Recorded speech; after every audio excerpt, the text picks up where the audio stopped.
Wabarakatuh. Berjumpa kembali pada mata kuliah perencanaan pengajaran.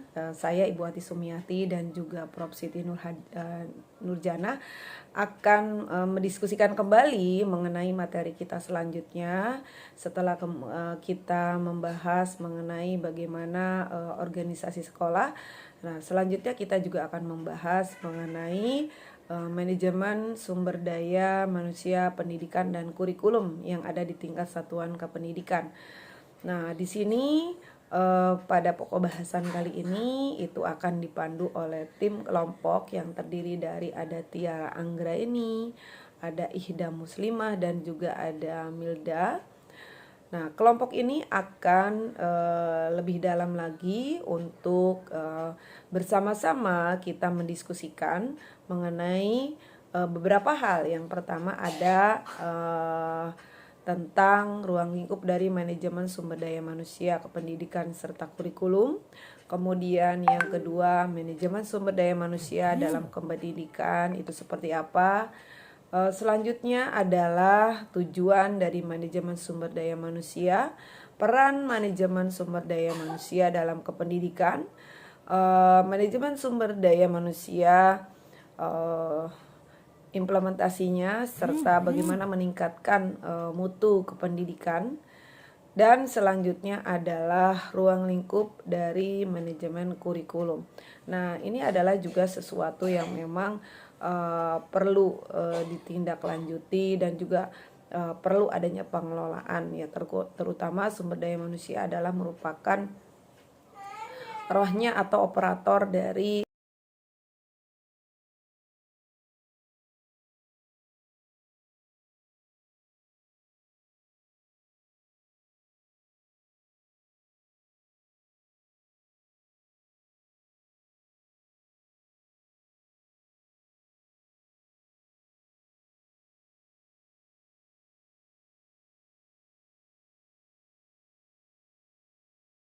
Assalamualaikum warahmatullahi wabarakatuh. Selamat pagi teman-teman semua dan Ibu Siti Nurjana selaku dosen pengampu perencanaan pengajaran. Kenalkan kami dari kelompok 8. Kelompok 8 ingin mempresentasikan materi tentang manajemen SDM pendidikan dan manajemen kurikulum. Next slide. Sebelum kami mulai materinya, izinkan kami memperkenalkan anggota kelompok kami. Yang pertama ada saya sendiri, Tiara Anggraini Putri. Yang kedua ada Ida Muslimah. Yang terakhir ada Milda. Next slide. Oke, dengan pokok pembahasan yang akan kami bawa itu, yang pertama ada pengertian manajemen SDM pendidikan dan kurikulum. Yang kedua ada manajemen sumber daya manusia dalam pendidikan. Ketiga ada tujuan manajemen sumber daya manusia. Yang keempat ada peran manajemen SDM dalam pendidikan. Yang kelima ada fungsi manajemen SDM pendidikan. Yang keenam ada hakikat dan implementasi manajemen SDM dalam meningkatkan mutu pendidikan. Yang ketujuh ada ruang lingkup manajemen kurikulum. Kedelapan ada prinsip dan fungsi manajemen kurikulum. 9 ada sumber daya pendukung. Ke-10 ada jenis-jenis kurikulum. Yang terakhir kesimpulan. Yang pertama ada manajemen SDM pendidikan.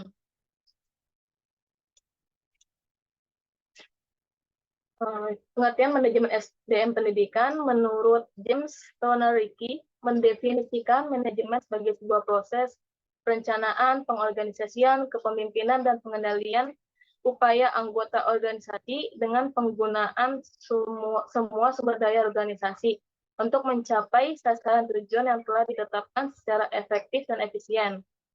Nah, manajemen pendidikan ini merupakan suatu sistem pengelolaan dan pendayagunaan semua sumber daya pendidikan untuk melaksanakan proses kerjasama yang sistematik dan sistemik sehingga dapat terwujud pelaksanaan pendidikan yang efektif dan efisien demi terwujudnya tujuan pendidikan nasional yang telah dicita-citakan. Next slide. Nah, terus ada lagi namanya manajemen sumber daya manusia atau MSDM. dalam dunia pendidikan adalah teknik atau prosedur yang berhubungan dengan pengelolaan dan pendayagunaan personalia sekolah atau madrasah atau instansi SDM, baik tenaga edukatif maupun tenaga administratif secara efektif dan efisien banyak tergantung pada kemampuan kepala sekolah atau madrasah, baik sebagai manajer dan pemimpin pada lembaga pendidikan tersebut. Next slide. Nah, tujuan manajemen SDM pendidikan.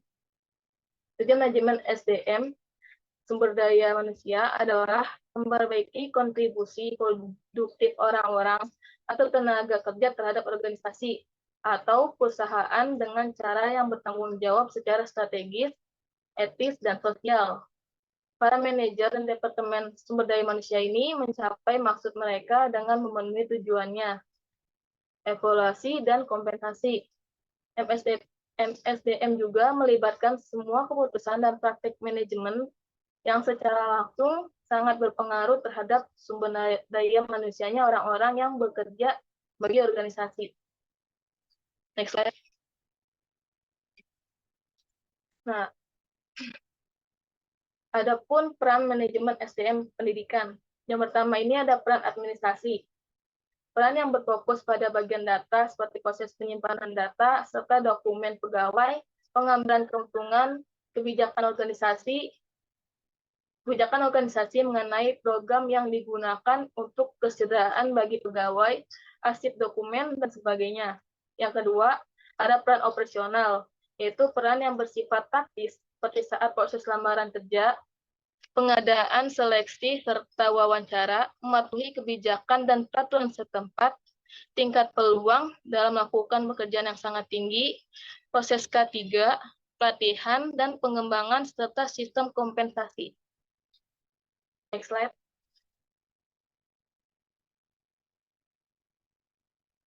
Yang terakhir ada peran strategis, yaitu peran terhadap organisasi dalam menekan orang-orang bahwasanya sumber daya manusia itu sangat penting dan investasi terhadap organisasi tersebut. Peran manajemen sumber daya manusia, selain yang dibahas di atas tersebut, lembaga pendidikan sangat perlu kontribusi untuk mewujudkan proses meningkatnya kualitas pendidikan. Karena pendidikan yang berkualitas tentu akan berhasil dari seseorang atau kelompok yang mengelola pendidikan itu sendiri dengan SDM yang bermutu juga. Berkembang atau tidaknya lembaga pendidikan, termasuk lembaga pendidikan Islam, tergantung bagaimana yang mengelola terstruktur dan baik. Selanjutnya dijelaskan oleh teman saya, Milda.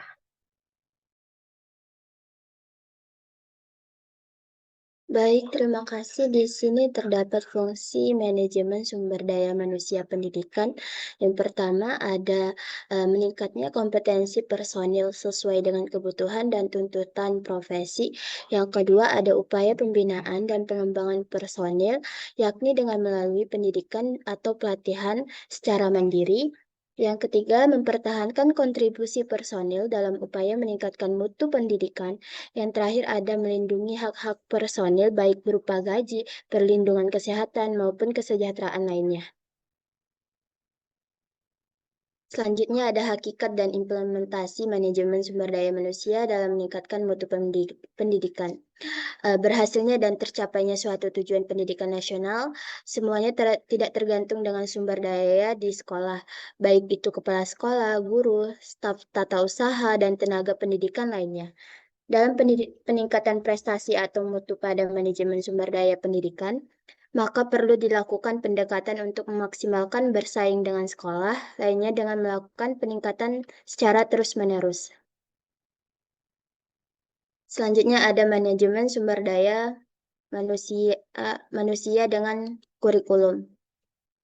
Di sini ada pengertian kurikulum, yakni merupakan sebuah langkah yang menggunakan keseluruhan sumber daya sekolah guna tercapainya dan mewujudkan tujuan dan kurikulum pendidikan yang dilakukan sekolah. Itu menurut Syarifudin tahun 2018. Dan manajemen kurikulum juga merupakan proses dari manajemen kurikulum terencana, tersusun, terprogram secara baik, dan benar agar tercapainya tujuan kurikulum. Ruang lingkup manajemen kurikulum, di sini terdapat perencanaan, pengorganisasian, pelaksanaan, dan evaluasi kurikulum. Pada satuan tingkat pendidikan, kegiatan kurikulum ini lebih mengutamakan merealisasikan dan merelevansikan antara kurikulum nasional dalam bentuk standar kompetensi atau kompetensi dasar dengan kebutuhan daerah dan kondisi sekolah yang bersangkutan. Karena kurikulum tersebut merupakan kurikulum yang integritas dengan peserta didik maupun dengan lingkungan di mana sekolah itu berada.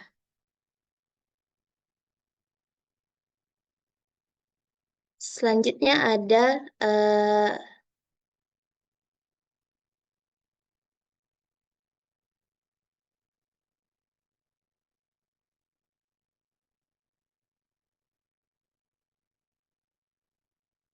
selanjutnya ruang lingkup manajemen kurikulum. Di sini ada perencanaan kurikulum yang merupakan kemampuan merencanakan dan mengorganisasikan kurikulum agar perlu diperhatikan dalam proses perencanaan kurikulum. Karena bagaimanapun perencanaan kurikulum itu harus direncanakan secara profesional, baik bersifat administrasi approach, kurikulum merencanakan oleh pihak atasan, kemudian diturunkan kepada instansi-instansi bawahan, sampai kepada guru-guru, jadi dari atas ke bawah atas inisiatif administrator. Selanjutnya ada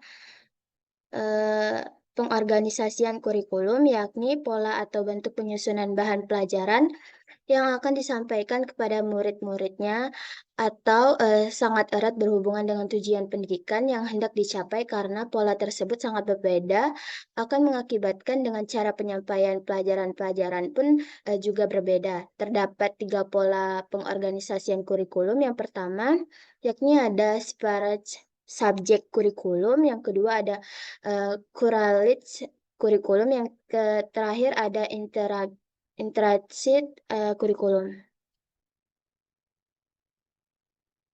Kemudian ada pelaksanaan kurikulum yang terbagi menjadi 2 tingkatan, yaitu pelaksanaan kurikulum tingkat sekolah dan pelaksanaan kurikulum tingkat kelas. Nah, di sini berperan sebagai kepala sekolah bertanggung jawab melaksanakan kurikulum di lingkungan sekolah, yakni sebagai pimpinan. Kepala sekolah berkewajiban melakukan kegiatan-kegiatan, yakni menyusun rencana tahunan, menyusun jadwal pelaksanaan kegiatan, memimpin rapat dan membuat notulen rapat. Selanjutnya ada membuat statistik dan menyusun laporan. Yang terakhir ada tingkatan kelas, yakni guru. Tugas guru itu sebagai administrasi atau mengatur kelancaran pelaksanaan kurikulum lingkungan di kelas, yakni pembagian tugas-tugas tersebut meliputi 3 jenis kegiatan, yakni administrasi, tugas mengajar, pembagian tugas pembinaan ekstrakurikuler, dan pembagian tugas bimbingan belajar. Yang terakhir ada evaluasi kurikulum. Nah, di sini bagian sistem manajemen dari perencanaan, organisasi, pelaksanaan, monitoring, dan evaluasi. Nah, kurikulum di sini dirancang bertahap, yakni perencanaan organisasi, kemudian pelaksanaan, dan akhirnya monitoring atau evaluasi. Tanpa evaluasi, tidak akan mengetahui bagaimana kondisi kurikulum tersebut. Selanjutnya akan dibacakan oleh Tiara. Ya, selanjutnya ada prinsip dan fungsi manajemen kurikulum. Prinsip manajemen kurikulum itu ada 5. Yang pertama itu ada produktif, yaitu pencapaian yang didapat pada kegiatan kurikulum ialah faktor yang dipertimbangkan. Yang kedua ada demokratisasi, yaitu sesuai demokrasi dalam mengelola manajemen. Yang ketiga ada kooperatif, yaitu saling bekerja sama untuk mencapai hasil tujuan. Yang keempat ada efektivitas dan efisien, yaitu program perlu adanya pertimbangan agar pembagian itu berjalan secara efektif dan efisien. Yang kelima itu menerapkan program yang telah disusun dalam kurikulum. Sedangkan fungsi dan manajemen kurikulum itu sendiri yaitu memberdayakan penggunaan sumber daya kurikulum yang mendorong peserta didik agar meningkatkan hasil belajar, meningkatkan hubungan dan pencapaian dari proses belajar, meningkatkan pencapaian kinerja guru dan kegiatan siswa, mencapai tujuan dari proses belajar dan mengajar, serta berpartisipasi dalam masyarakat. Next slide.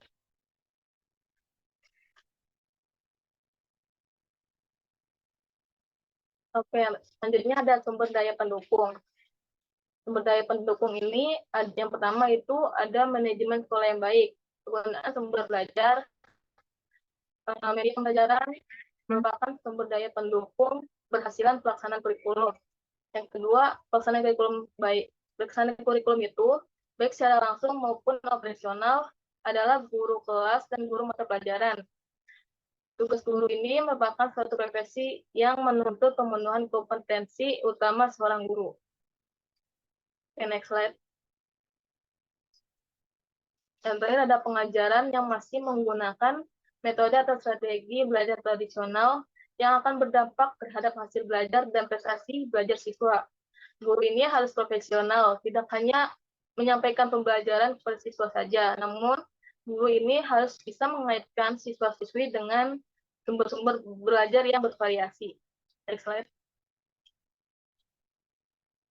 Oke, terakhir ada jenis kurikulum.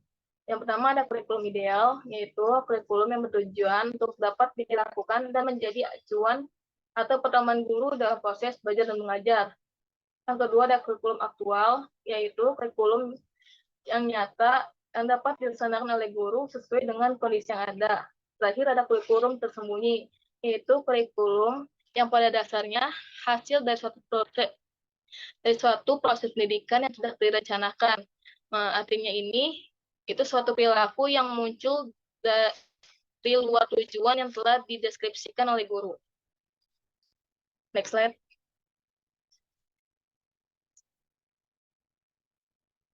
Oke, terakhir adanya kesimpulan.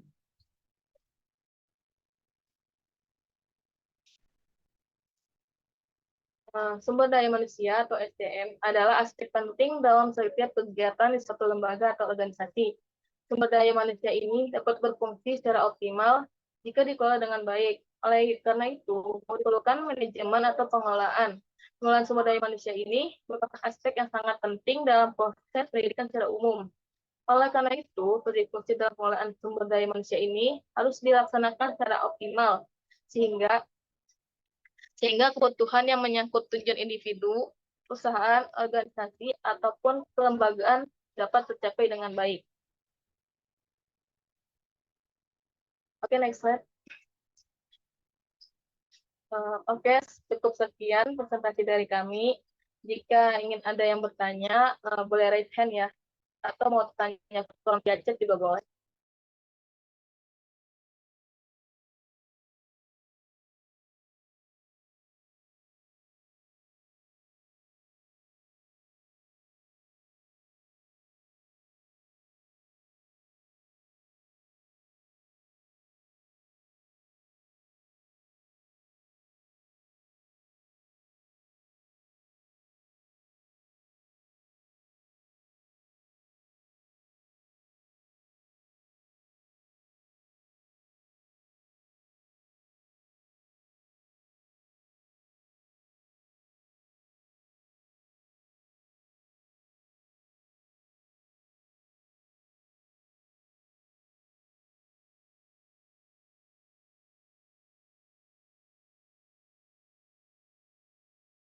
Oke, boleh untuk pertanyaannya sama Aulia. Oke, baik. Terima kasih untuk kelompok. Saya ingin bertanya, tadi kan dalam salah satu slide ada pemaparan mengenai pendekatan yang harus dilakukan oleh sumber daya manusia bagi manajemen untuk melakukan pendekatan agar dapat meningkatkan kualitas pendidikan. Nah, yang ingin saya tanyakan, pendekatan semacam apa yang bisa meningkatkan mutu pendidikan itu dan harus dilakukan oleh sumber daya manajemen tersebut. Terima kasih.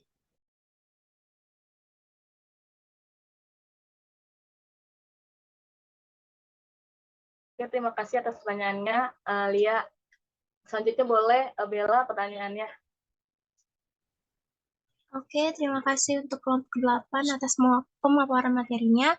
Saya izin bertanya mengenai bagaimana tanggapan teman-teman kelompok terkait dengan peningkatan mutu pendidikan melalui manajemen sumber daya manusia pendidikan, selain dari perangkat sekolah seperti kepala sekolah, staf, tenaga pendidik, peran siswa juga sebagai output pengajaran merupakan salah satu tujuan adanya pendidikan. Untuk itu, menurut teman-teman kelompok, apakah peran manajemen pendidikan di Indonesia ini telah dapat memfasilitasi seluruh siswa sehingga memiliki output yang diharapkan dan bagaimana cara mengefektifkan hal tersebut? Terima kasih. Oke, terima kasih atas pertanyaannya, Bella. Kami izin untuk berdiskusi dulu terkait pertanyaan yang telah diajukan. Nanti Milda akan menampilkan video motivasi. Untuk Milda dipersilakan.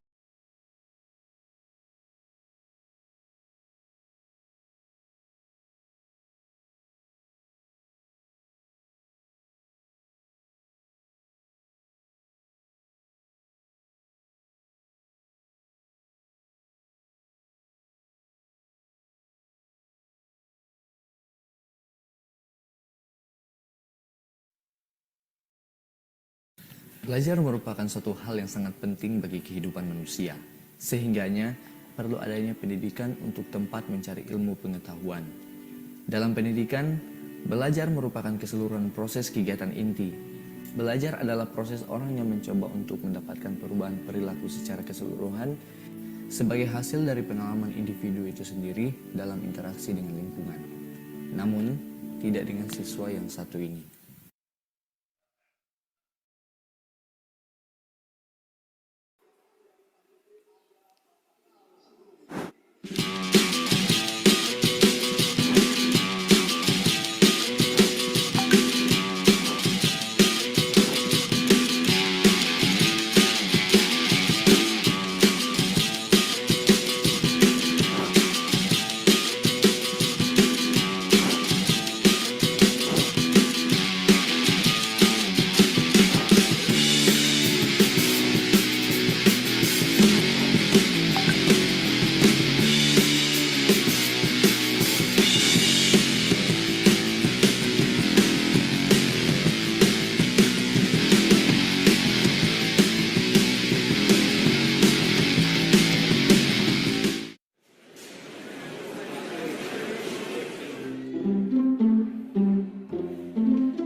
Amir, bangun.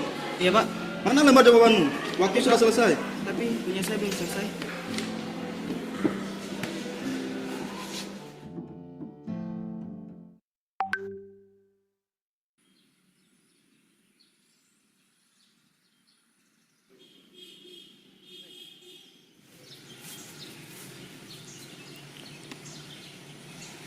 Kamu kenapa? Saat ulangan harian tadi, aku tidak bisa menjawabnya dengan benar.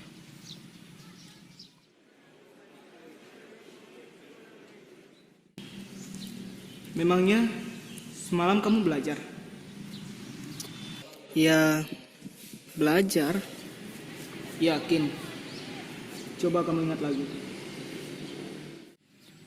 Semalam aku WhatsAppan, terus main game dan nonton. Tapi kemarin aku belajar sampai selesai. Oh, tapi sampai jam berapa? Sampai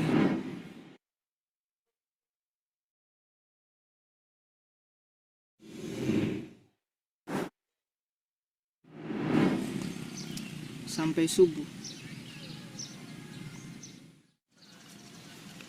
Iya ya, harusnya aku Hal sekecil apapun itu janganlah dianggap remeh, termasuk dalam hal belajar. Karena sukses tidak akan diberikan begitu saja kepada orang yang malas. Sukses itu harus diperjuangkan. Memperjuangkannya dengan cara menciptakan kondisi belajar yang baik, mengatur waktu belajar dengan tepat, serta menyelesaikan segala tugas-tugas dan pekerjaan dengan cepat. Karena belajar memperluas wawasan tentang ilmu pengetahuan. Seperti yang dikatakan oleh Mahatma Gandhi, hiduplah seolah engkau mati besok, belajarlah seolah engkau hidup selamanya.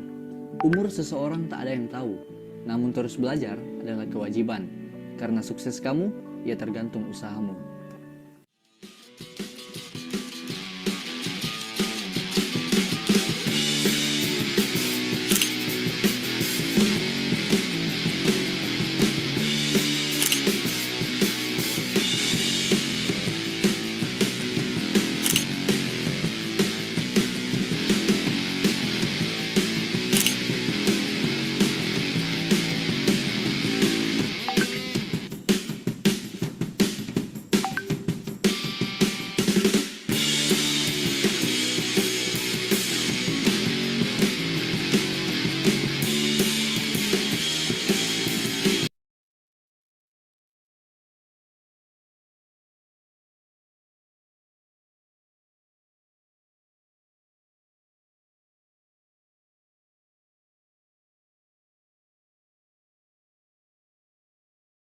Oke,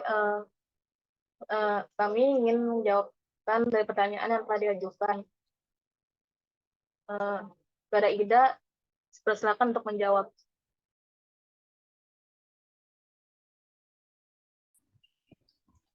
Baik, saya akan menjawab pertanyaan dari Bella dulu.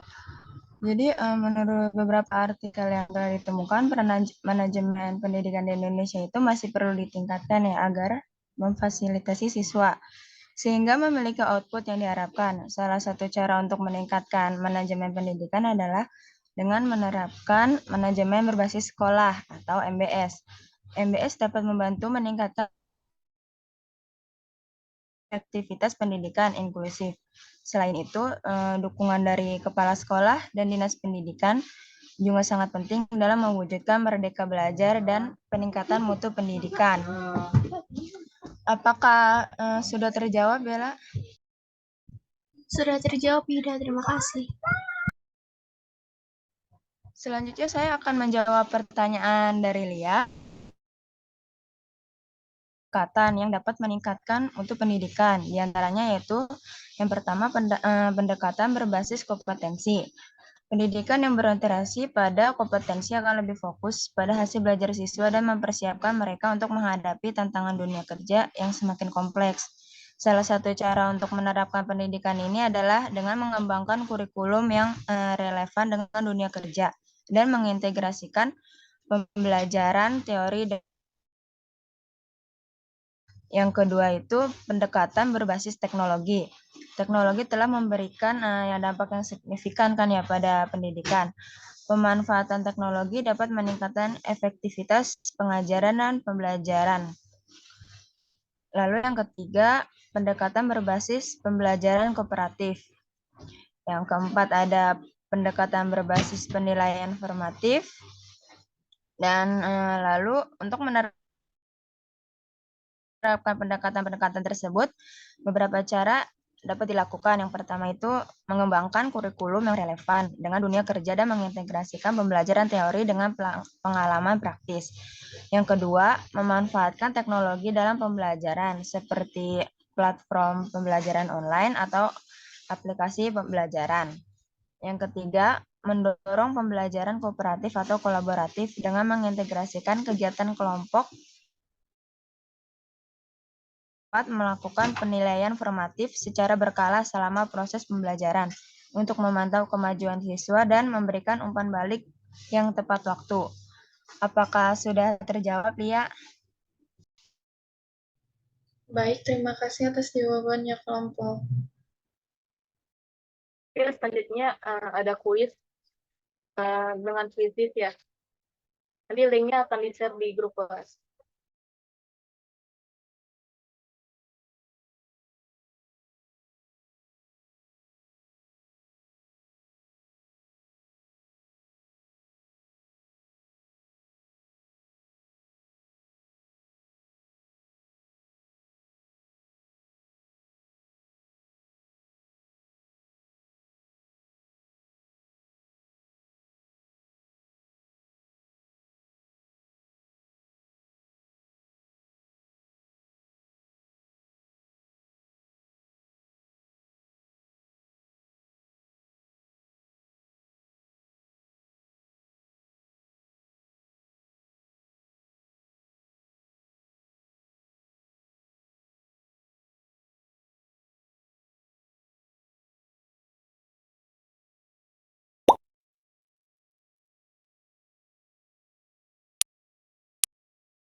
Baik, karena sesi presentasi dari kelompok 8 telah selesai, kami mohon maaf. Wassalamualaikum warahmatullahi wabarakatuh. Saya kembalikan ke PJ. Oke, terima kasih kepada kelompok 8 yang telah memaparkan materinya. Sekarang kita dokumentasi dulu ya on camera.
Ya, teman-teman yang lain.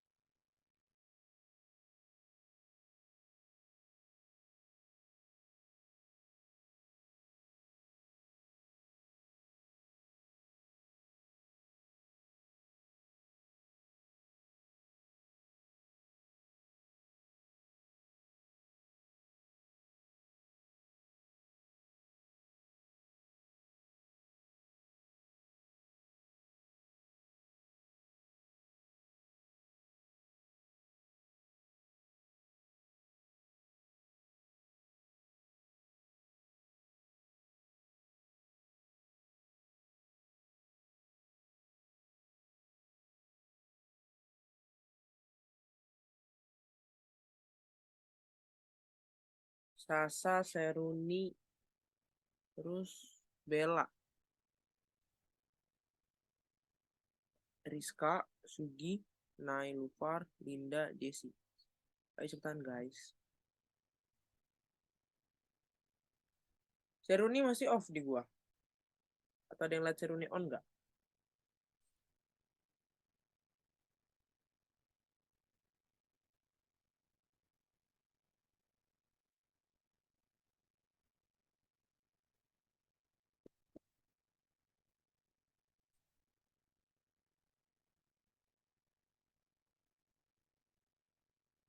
Jesse, Sasa mana? Belum share, masih mati.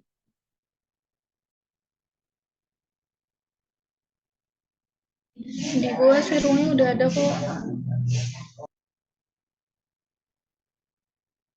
Oh, beda device. Oke. Oke.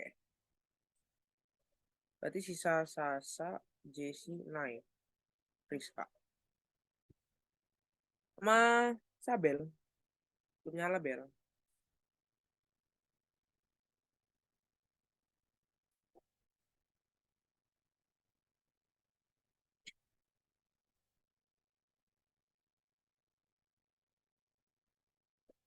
Mau mulai ya. Yang ketiga. 1, 2, 3. Slide kedua. 1, 2, 3. Oke, sudah.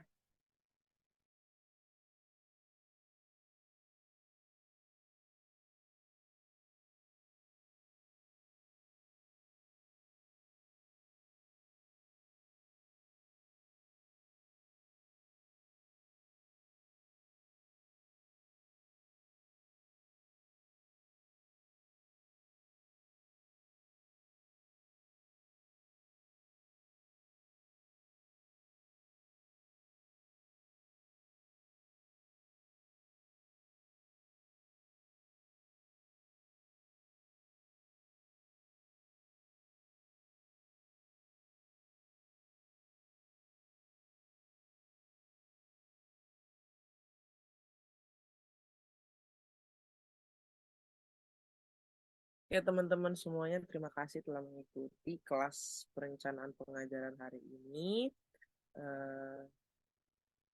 Dan teman-teman yang presentasi, kita ketemu lagi minggu depan. See you next week. Terima kasih.